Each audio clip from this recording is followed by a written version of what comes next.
I'm 68 years old, a resident of Atlantic City, New Jersey.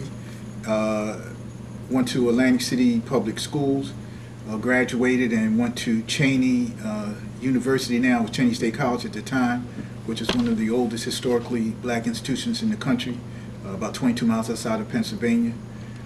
Went from there to Rutgers State University where I graduated and did work towards my master's in public policy, majored in urban studies, and then came back to Atlantic City to work and raise a family.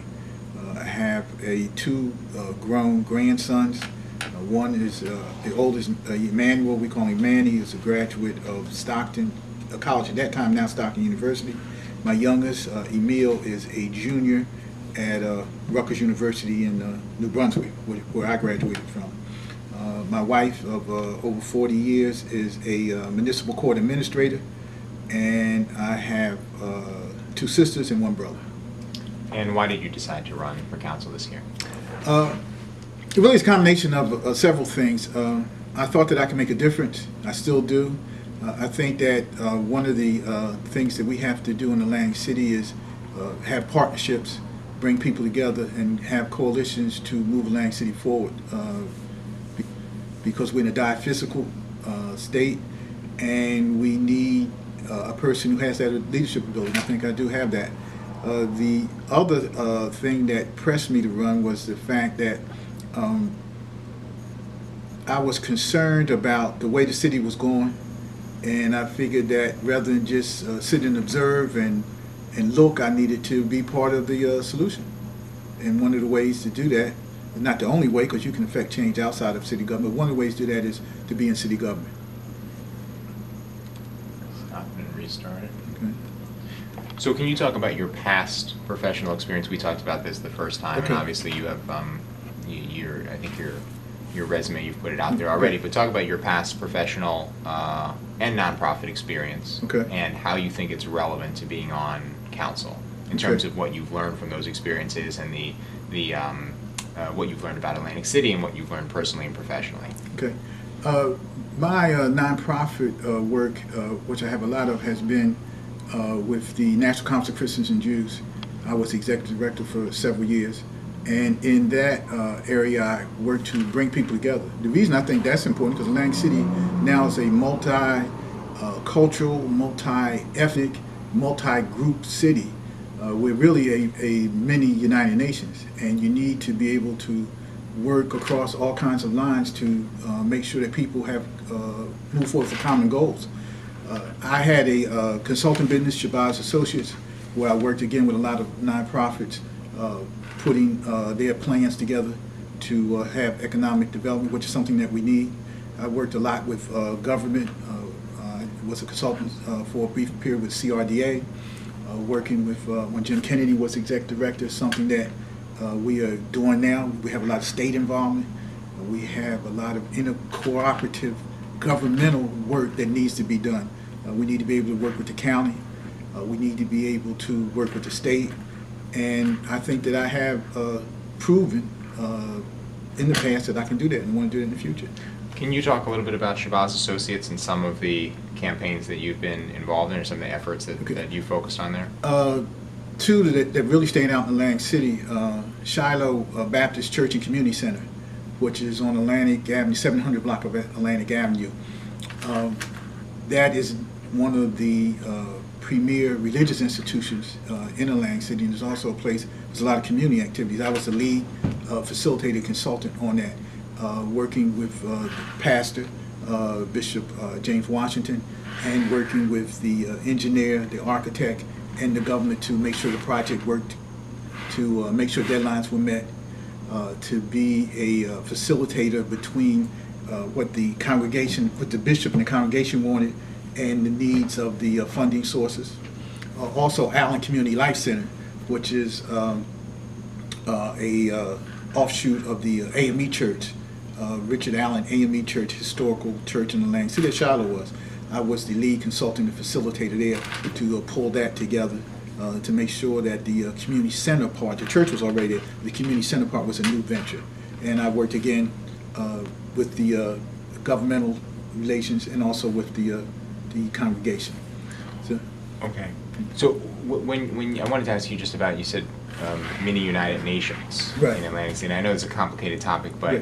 obviously there is a lot of diversity in the city. Absolutely. How much integration, meaningful integration, do you see in the city between different immigrant groups, between Black and white residents, Hispanic residents?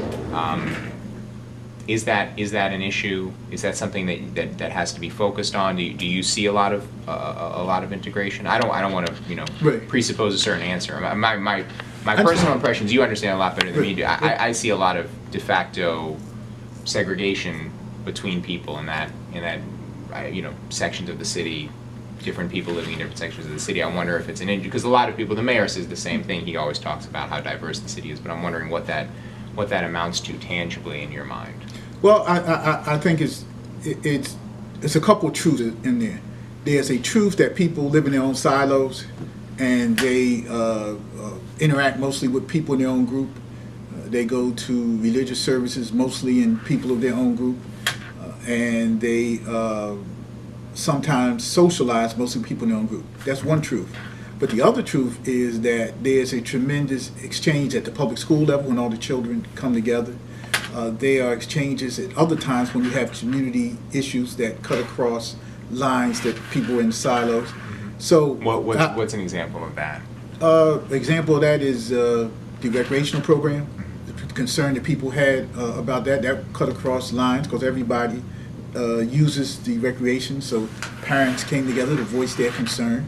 When you have economic issues, tax issues, when you see there's a cross-section of people there, because all property owners are concerned equally about taxes, no matter where they come from, because they have to pay the taxes, and to the extent that the tax rate goes up, there's a common concern.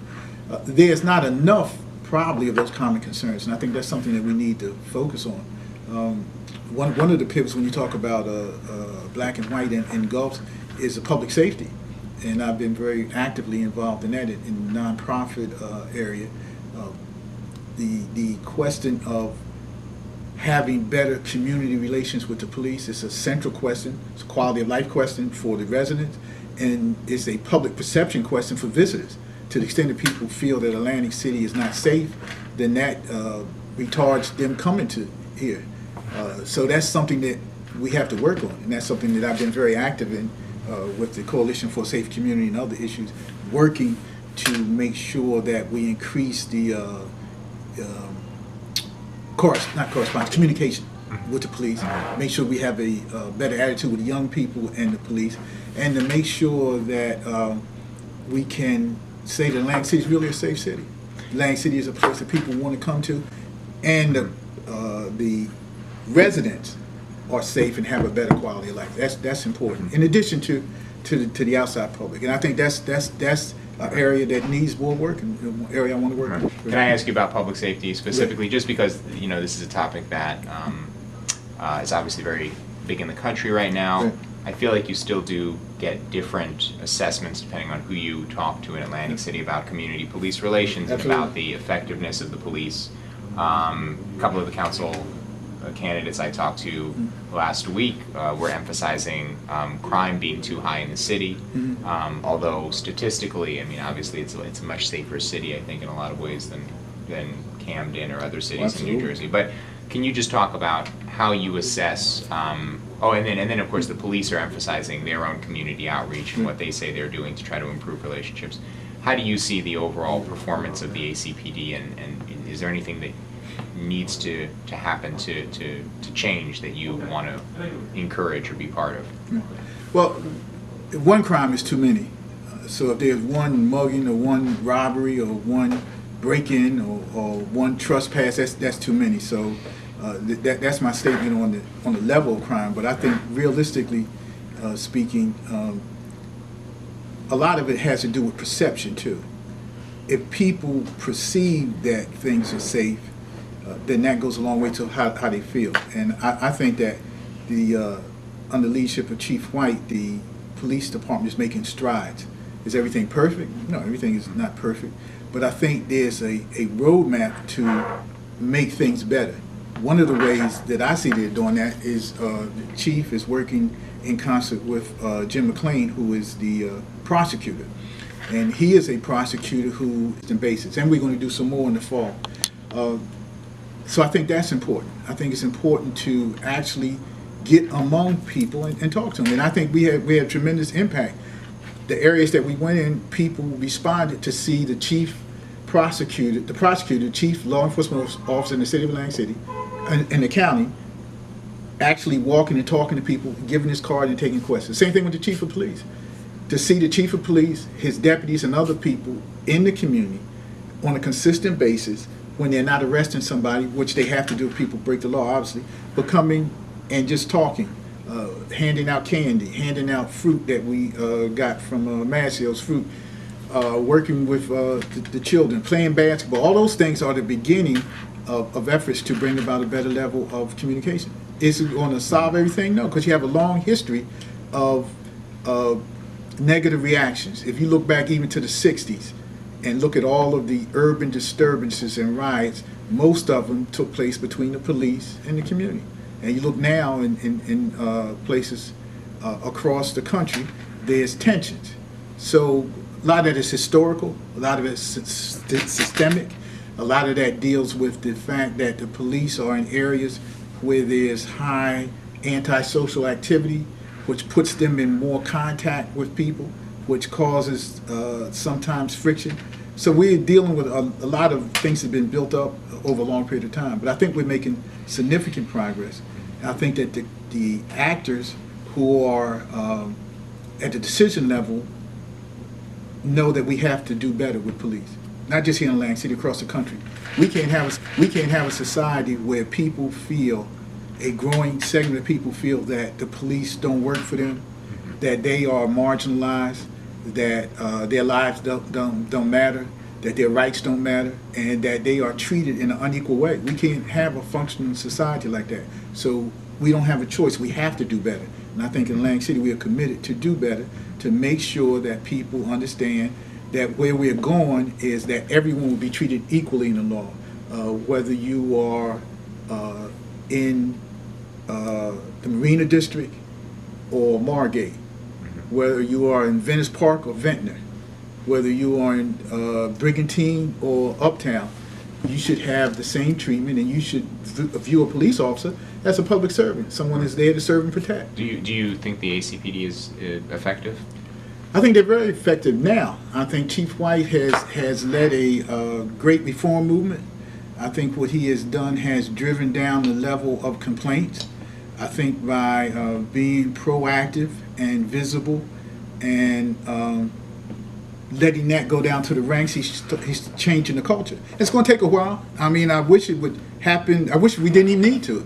I wish that we didn't even have to have a Black Lives Matter movement. But the truth of it is, because African Americans have been treated so discriminatorily and in such a disparate way historically, we have to have that kind of movement. And the truth is that because people in urban areas have had such negative interactions with the police, we have to have outreach in that. I wish that we had a situation where people felt like people do in suburban areas. When they see the police come, they don't think that the police are invaders. They don't think that they have to tell their children, their young men, you got to be careful when you interact with the police. I wish we were at that stage, and hopefully we're going there. We're not there yet, but I can see that we're making progress. And I think that kind of leadership, again, it goes to leadership, it goes to culture. And the top of the culture in the local police is the chief, in the county is the prosecutor. In the county, and the prosecutor and the chief are married together to make those cultural changes, and they are doing positive, systemic, long-term things to do that. Can we talk about your priorities going forward? Mm-hmm. So can you list what you want to focus on in office, what your top priorities are, and how you will pursue realizing those priorities? Okay. I think the first priority has to be the taxes. We have to get the taxes under control. We have to... Meaning lower property taxes? Well, first of all, I guess we have to stabilize it, and then lower. And it's easy to say, it's hard to do. I want to get in and look at the budget, see how we can maybe refer some services out. I think we have to be broad-based in our outlook. A lot of New Jersey, especially, we have 567 municipalities. We have multiple layers of government. I think we have to really take a real hard look at how we can consolidate services, how we can combine services, how we can do more with less. That sounds easy. I don't know specific ways we can do that, but there has to be ways that we can do that. So I'm sorry, you mean further reductions to the city's budget? Are you looking to reduce the city's budget further? I think it has to be. And the reason I say that is I go in the third ward and talk to people. People on fixed incomes are hurting and complaining about the tax rate. Homeowners are hurting and complaining about the tax rate. And it's not only tax rate, everything is going up. Utilities and the cost of living is going up. So people ask me, do I think Atlantic City is going to recover? And I say yes. It's not a question of if Atlantic City is going to recover. It's two questions. Who's going to be here to have the benefit of Atlantic City's recovery, and when? Atlantic City is going to come back, but I think it's a social justice question. We have to set into place policies so that the people who want to stay in Atlantic City and have been here have the ability to stay. That's an important point. I want to come back to that. But just in terms of consolidation, are there particular areas of the city government that you think should be consolidated with the counties? Or, where would you put your focus? I think everywhere. I have to look, really, John. Being a private citizen and not having a chance to actually look into the weeds and where everything is, I don't know. But I know, being a taxpayer too and a homeowner, that we have to make the cost of government more manageable. I know that. How long have you owned your home, by the way? I've been in my house 27 years. Okay. So so you don't have a particular area of focus right now that you would say. I would say I don't think any area can be exempt. I think we have to look at every area, and I just have to look at the specifics. Hopefully, after November 3rd, what I'd like to do is start getting updates. Yeah. Which is public information, but I would like to sit down with different parts of the city and see where we can go, what we can do. How do you, just along the lines of changing the budget, how do you view the layoffs that have happened over the last year, both in terms of what the administration did and the way they approached it? Well, I think they did something that was a necessity. You had to reduce the level of employees because you have to reduce the tax burden. And one of the ways you reduce the tax burden is reduce the outgo. Well, it's two ways. Obviously, you can get more development. You bring the development online, and that reduces the taxes because they paid more taxes. But that takes time. I think that they missed the beat in the way that probably the recreation was done. There's a lot of concern about that. Do you support the rec decisions? So do you support the cuts, or do you have a problem with those rec cuts? I think the concept of reducing the expense was valid, but the way that it was done shows that there could have been greater sensitivity, there could have been greater inclusion, there probably could have been more input from some of the people who are involved in recreation to show ways that it can be done. But yes, the cost of government has to be reduced, but we have to be concerned about how that affects people. I don't think anybody wants to lose a job, and I don't think anybody wants to put anybody out of work, but the cold reality is that we have to reduce the cost of government because we can't sustain the cost. Right, because I ask about rec specifically because obviously it was a very tense issue, but also people came to the city council to protest, and it was sort of this everybody on city council would basically say, we're with you, they're not going to cut rec, and at the same time they were saying, we don't control layoffs, because that's not our power as city council. So but that's true. I viewed it though as the question is, all right, if you don't control layoffs, but you're saying you're with the public, what are you doing tangibly as a member of council besides publicly, criticizing it? What is there anything you can do? So if you're faced with a similar position, where starting in 2016, if there's more layoffs that are proposed, and maybe they are affecting another sensitive area, is there a particular way that you would approach that task in terms of public input, in terms of communication with the public, in terms of interaction with the administration? I'm wondering. I want you to see how, because otherwise it sort of was this conversation in council that didn't seem to be productive, and because again the council was saying you know, Nothing two we things can are the do. same thing. Yeah. There's nothing we can do, but we're with you. But it's, you know, it seemed, I think there was a lot of frustration there. I'm wondering if it can be a better process. Well, I think there's really two things there. It's the administration's job to do the day-to-day operations of the city. It's the council's job to legislate and to oversee that. But I think probably one of the things we could do operationally, I like to see, is more inclusion. What's a practical way that works? When we look at reductions, we need to, in my mind, involve the employees to see if they have positive solutions, if they have recommendations, if they have proposals, if they have alternatives. And then I think we also have resources that we could use that might help us on management. And that resource is Stockton and ACC. We have professors, we have staff people, we have people that can look at best practices that we should be working with. We have people who have expertise in areas that relate directly to municipal government that we should be working with. We hired a gentleman to work in public works. Pat Moran. To make recommendations. I don't know him, I don't have anything against him personally, but my thing is, couldn't we have reached out to the county? The county has a public works department. Couldn't they have lent someone to us at no cost to give us the same recommendations, the same look? Couldn't we have got a professor from Stockton in government to give us ideas and input about municipal procedures that this gentleman looked at? I think we have resources that we have to look at and that we should utilize. And I am sure that the leadership at Stockton and the leadership at ACCC would welcome the opportunity to help Atlantic City government become more efficient and effective and help us look at ways that we can use modern techniques, modern procedures to upgrade governments. I'm concerned about that for the long-term view.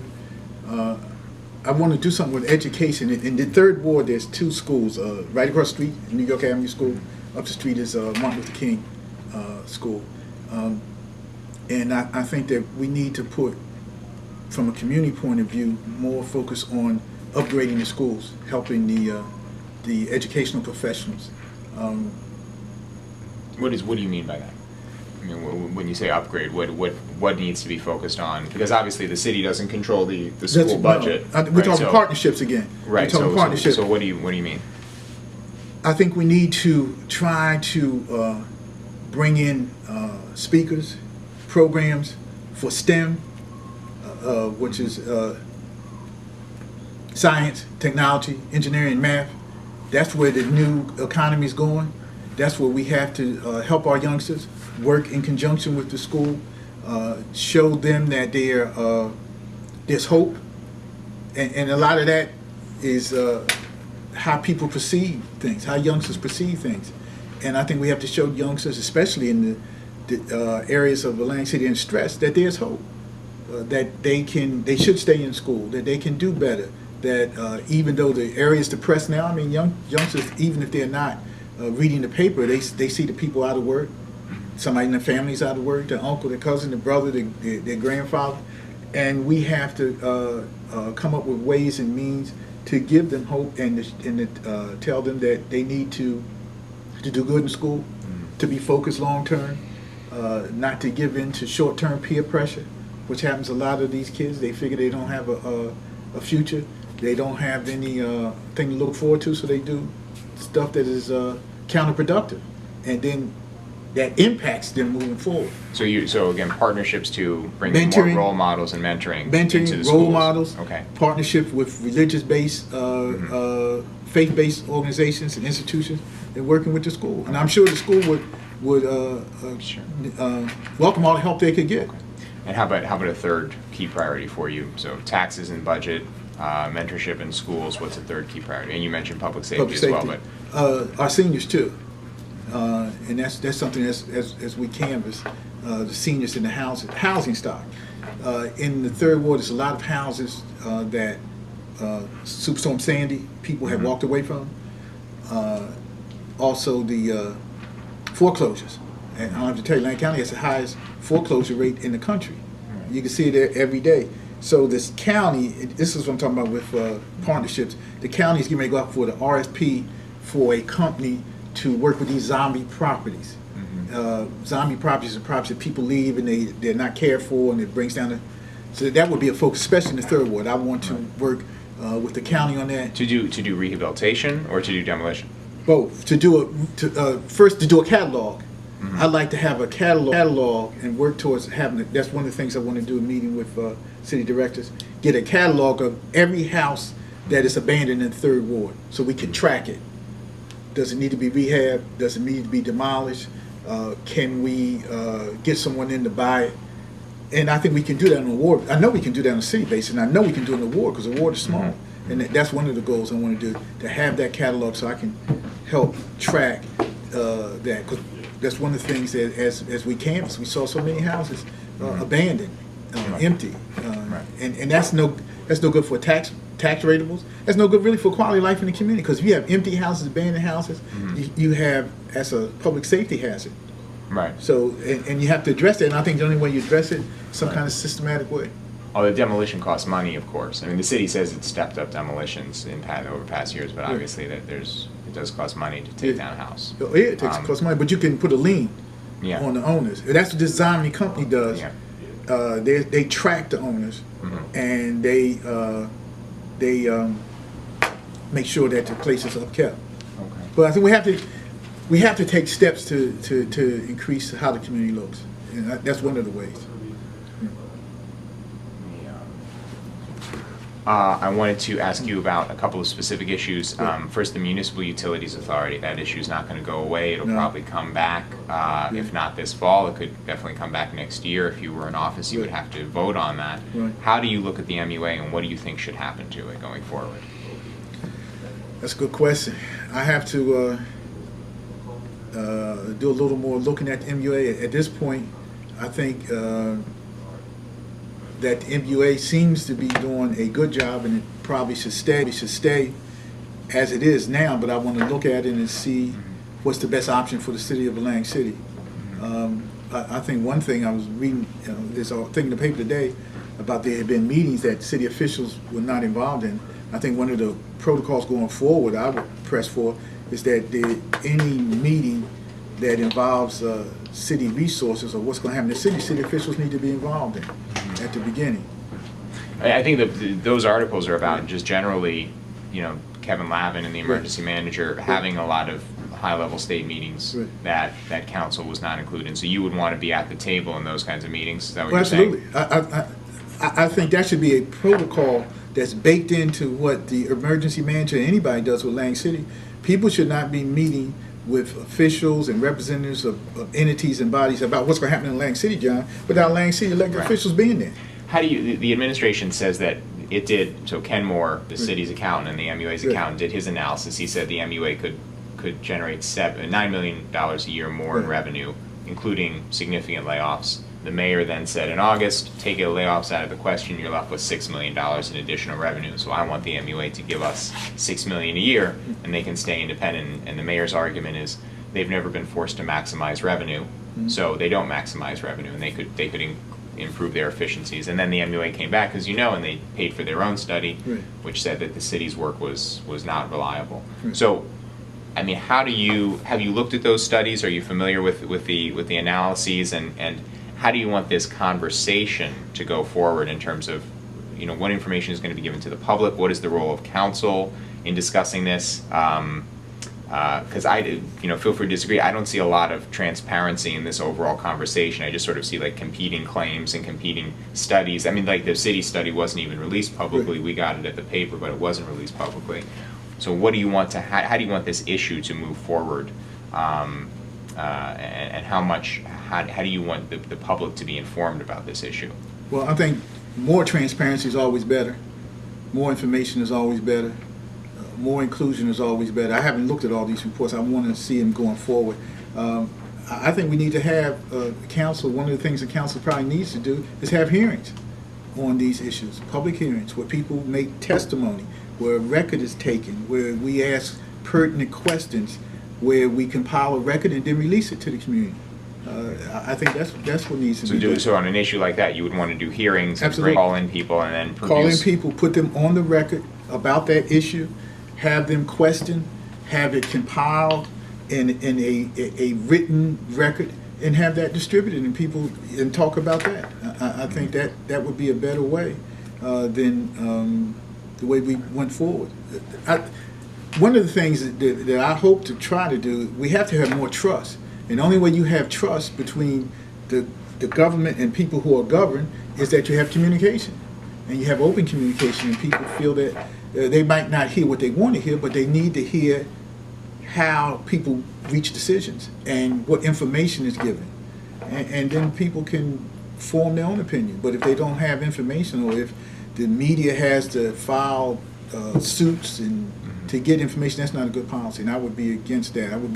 We have to be more open, especially as critical as these are very critical issues. Atlantic City is in a very critical state. I mean, these are not Pollyannish or meager issues. These are very big issues, and it needs to be done correctly. And I would be for hearings, and I would be for more openness.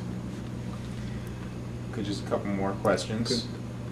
I wanted to ask about the pilot, the pilot legislation. Right. Do you support the pilot? Do you want the governor to sign it, or do you want the legislation changed? I think the pilot, that's a difficult question. I've seen some parts of the legislation. I really have to look at it more. I think we need to have the taxes stable. That's one of the goals of the pilot, and I think that needs to be done. But I think we need to probably look at the term. 15 years is a long time to be locked into anything, and so I think we have to look at that. I don't know. I don't know what I want the governor to do at this point. I think we need relief. Maybe there's a measure between him conditionally vetoing it and signing off on it. But I don't know what that is, not having privy to all the information. But I do know what the goal. The goal has to be protecting the citizens of Atlantic City and ensuring that they don't have tremendous property tax hikes. Right. That's devastating the community if we have a couple years down the line. So right. So do you think it's too long? Do you think it should be? I mean, hypothetically, do you think it should be? I think 15 years to me seems like a very long time. In the whole span of creation, obviously 15 years is not a long time, but right. Governmentally, I think 15 years is a long time. We might. I'm not saying that I would take a position that should stop the bills from going through, but I think that's something to look at. Okay. I think it's something to look at. How about the other two revenue parts of it? First, the what's going on with the ACA, what it does with the ACA money. Do you support that? I think we have to look very carefully at that, because so bringing down the budget, bringing down the deficit is good and is necessary, but at the same time, if you stop the entity that's going to make Atlantic City reach out to people and bring people in, that's something to look at. I don't know if that's a good trade-off. Right. And same thing with the IAT. I mean, same thing with the IAT. What I am bullish on, though, is AC DevCo. AC DevCo is something that has a lot of potential, and I would be very interested in working with that, and because that is a proven mechanism for development. Right. I happen to be at Rutgers University. I graduated from Rutgers, and I remember when they first started developing Rutgers and putting emphasis on turning Rutgers around, and that absolutely worked. That worked. So that's something I think that we can get behind. So.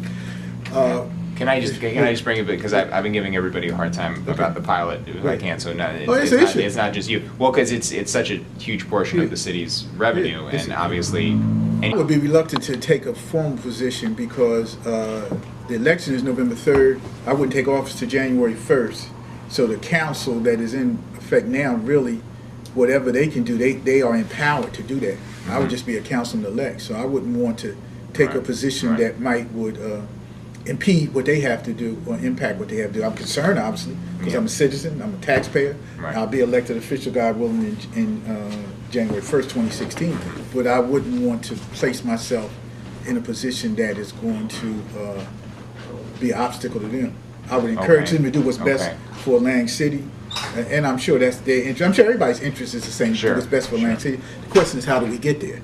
Do you, it sounds to me though that you don't have a firm position on the pilot in terms of, you have concerns about it, but you don't have like a prescription in terms of, I want this to happen, I want that to happen with the legislation. No, because I really don't have all the information. I know Right. that. I want to get more information. Yeah. And I want to leave the people who are elected now their maneuvering room to do what they have to do, because I don't want to step on their prerogatives, because I won't be elected official to January 1st. Okay.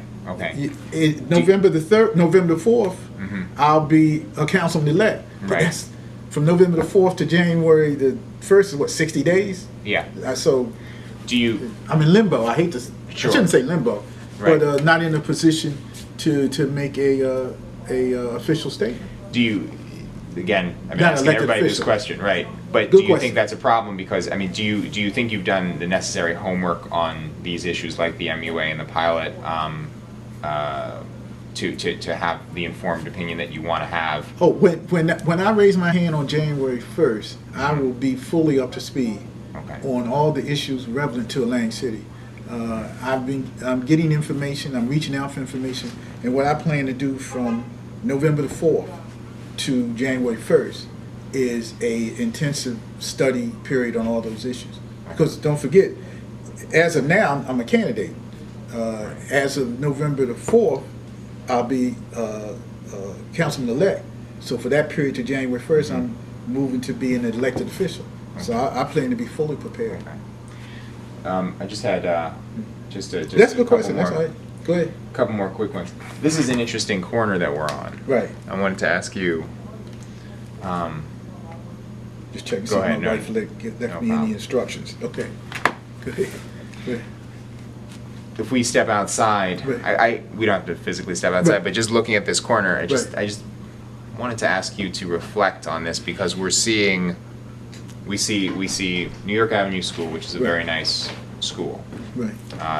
You know, at the very least in terms of its physical resources. Right. We see the housing development a block away, which is obviously going to go to a lot of low-income people, but very nice units. Right. We also see down the streets buildings that were demolished earlier this year following the fire, right? Vacant buildings, what you were Right. talking about before, vacant buildings, people who hang out at that grocery store said Right. that they were trap houses and caught fire, and so the city demolished them. We also have an empty lot right here. I feel like within this little area here, we have a lot of what the city is facing, and a juxtaposition of a lot of different realities in terms of development versus non-development, resources, no resources. You know, so it's sort of an open-ended question, but just what do you see when you step out the door of this campaign office and look around? I mean, do you see a similar range of realities? It just sort of struck me on my way in here. Oh, yeah. And like, how do you react to that as somebody who's representing this area? Well, I see all those things, but I also see hope, because I look down the street to Carver Hall, and I grew up in Carver Hall, 1301 Caspian Avenue. But the difference, I think, was that I had hope. I had a stable family. My parents pointed me towards education. They said, you can do better. You must do better. We're counting on you to do better. And I see that even in this area, New York Avenue represents hope and the future, and the bleak reality of some people's lives represent what we have to do right now. We have to get more job training. We have to get services that people need for social services and social issues. Browns Park, which is a part of the Third Ward, is getting ready to get renovated and stepped up. So I see all those things. So I think that the thing we have to do is let people know that they can do better, and we have to make them. It's hard. It's a gap between the reality that they are living today and where we want them to go, and we have to try to bridge that with concrete things so the things they can get better. And that's what I want to do. I just wanted to circle back to something you talked about earlier in terms of the people who benefits Right. as Atlantic City develops, Right. and whether the people who want to be here can stay here. I mean, I didn't know if you were talking specifically about gentrification. I did want to ask you about that because that issue has been raised Yeah. with some of the development projects that the city is putting forward. Do you see that as an issue in terms of? I mean, I get the basic way of phrasing it is that the people who are here, do they have a future in this city too? As the city encourages development, as it encourages, trying to promote its real estate market and new business, new people coming in. Red City's supposed to, the city says the master plan says increase the population by 10,000 people. They want to bring in young professionals. They want to develop new industries here. What's the future for the people who are already here? In your mind, and how should city government relate to them? And I'm thinking specifically about people who are in some of these lower income communities here, who have been here for generations in some instances. So what's their future in Atlantic City? Well, I think that's the role of city government. I think we have to have a balance. Gentrification in and of itself has gotten a bad name in some circles, but there's really nothing wrong with gentrification. There's nothing wrong with bringing people into the community who want to live here and make a life here and have businesses here and expand the base, the residential base, expand the taxpayers' base. That's not a negative thing. In fact, it's probably a good thing. You bring more diversity, you bring professionals in, you bring people who want to uplift the community. That's not negative. We have to have protections, though, as we balance that to make sure that the quality of life as it goes up in selected areas of development goes up in other areas. We have to. That's where the. So how do you do that? You have stronger code protection. You have the catalog of the housing to track how housing is developed. Mm-hmm. You have these zombie houses. You move against them. You make sure that people feel safe in their communities. Mm-hmm. You work with the community groups and the police to increase the quality of life so people don't want to move out. People want to stay. What about on a jobs question? I'm just wondering because we've got Bass Pro got a lot of money to come in here, a lot of big tax breaks, and they say they created about 200 jobs. Similarly, the call center, I think it's actually coming up in a couple of days. They said 300 jobs, and then they said they're going to open up other facilities and possibly do 1,000 jobs.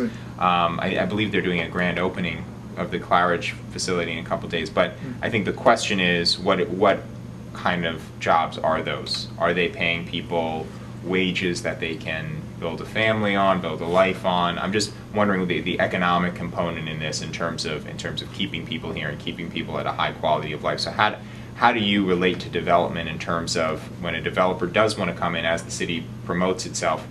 How do you want to approach that developer, approach that business in terms of the types of jobs and the types of investments that they're creating and making in the city? I think that's two questions. That's why I favor the AC DevCo model. We have to get more closely aligned with them to bring people in. There was a recent inclusive seminar at Stockton I went to, and they talked about how the West Philadelphia community partnered with University of Pennsylvania, and they developed jobs. Stockton is a partner, and I think we have to do more formal partnerships with Stockton and with Atlantic Care, which are major employers and which can hire people at higher wage levels and develop careers for people. That's one of the things that we have to do. And again, hearings. I think when the developers come in, we need to have some hearings with these developers to put them on the record, to tell them what we want to do, to get understandings and agreements that are public and that we can work forward on.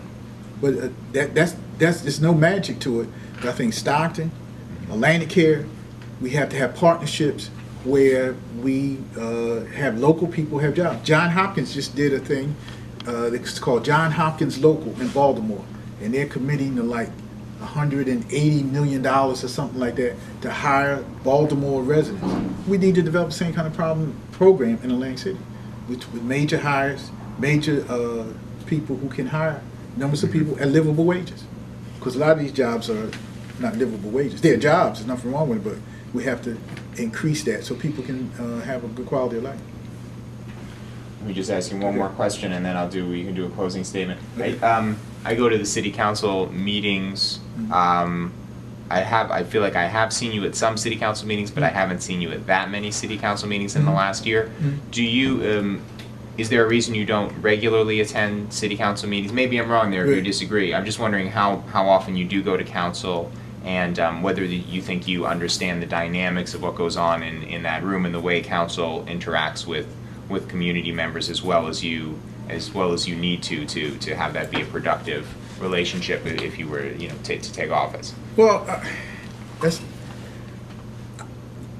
And if I'm wrong, tell me. No. You know. I purposely didn't go to a lot of council meetings because I know all the people in the council. I know all the prospective people who might come on council at various degrees. I've worked with city council before. I was an aide to city council. I know how government works.